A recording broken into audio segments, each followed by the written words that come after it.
आज हिवाळी अधिवेशनातील कामकाजाचा 6वा दिवस. पहिल्याच आठवड्यात अंतिम आठवडा प्रस्ताव सादर करण्याची वेळ. महायुतीचं एकत्र लढायचं ठरलं, मात्र जागा वाटप अद्यापही अनिश्चित. महापौर कुणाचा, इतर पदांबाबत अद्यापही संभ्रम. सूत्रांची माहिती.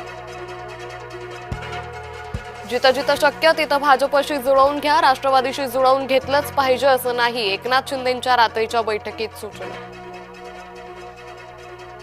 चल करोगे तो चल मिलेगा, आज नहीं तो कल मिलेगा. विधानसभेत भाजप आमदार सुधीर मुनगंटीवारांचा शायरीतून टोलेबाजी. मुंबईमध्ये मतदार याद्यांमधील जवळपास 90,000 दुबार नावं वगळली. मनपा कर्मचाऱ्यांनी सॉफ्टवेअर बनवून शोधली दुबार नावं. राज्य निवडणूक आयोग पुढील आठवड्यात मनपा निवडणुकांची घोषणा करण्याची शक्यता. पुन्हा आचारसंहिता लागणार. मनमाडला शिवसेना ठाकरे गट, राष्ट्रवादी काँग्रेस आक्रमक. स्ट्रॉंग रूम परिसरात जामर बसवण्यासाठी सुरू केलं उपोषण. 2027 मध्ये 2 टप्प्यात होणार देशव्यापी जातनिहाय जनगणना. जनगणनेसाठी तब्बल 11,719 कोटींची केंद्राची तरतूद. वाल्मिक कराडात संतोष देशमुख हत्याकांडाचा मास्टर माइंड. सरकारी वकिलांचा हायकोर्टात दावा. लवकरच होणार अंतिम सुनावणी. केंद्रीय मंत्रिमंडळाचा महत्त्वाचा निर्णय. उच्च शिक्षणासाठी आता एकच नियामक असणार.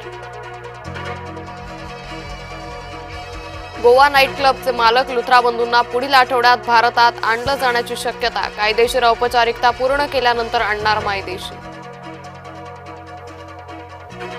नवी मुंबई विमानतळाला दिबा पाटलांचं नाव देण्यासाठी मोर्चाची हाक. 22 डिसेंबर पासून भिवंडी ते नवी मुंबई जन आक्रोश मोर्चाचं आयोजन. पोलिसांना बघताच चोरट्यांनी ठोकली धूम. पोलिसांनी पाठलाग करत चोरट्यांना पकडलं. नाशिकच्या ओझरमधील घटना सीसीटीव्हीत चित्रित.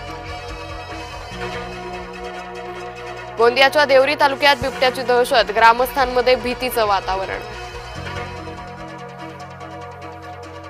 शिवराज पाटील चाकूरकरांवर आज लातूरात होणार अंत्यसंस्कार. राहुल गांधी अंत्यसंस्कारासाठी उपस्थित राहण्याची शक्यता.